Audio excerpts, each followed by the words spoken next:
I've been blessed to write a book called Sacred Pace about my journey with the Lord the last 30 years.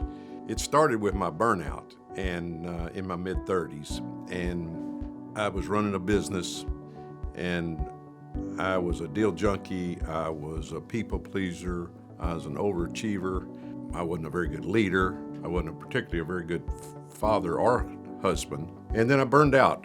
It happened on a Saturday morning and my brain just shut down.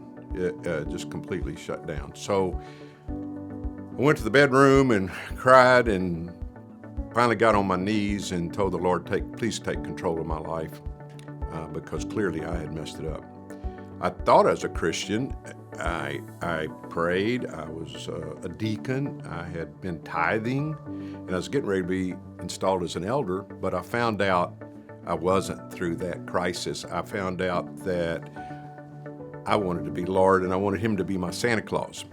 People get a kick out of the fact that I chose 30 years after He started teaching me Sacred Pace. It took 30 years before I wrote the book on it.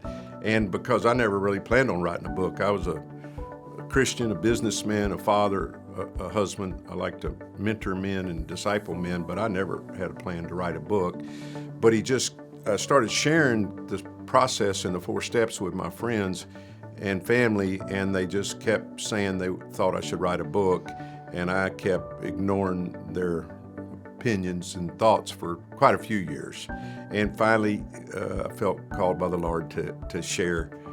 The Sacred Pace is 4 steps. They're really for everyday life. They're for marriage. They're for parenting.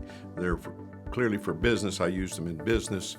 I actually call them my secret weapon in business because many Christians don't really incorporate discerning God's will on major business decisions. The first step is to consult my friend Jesus.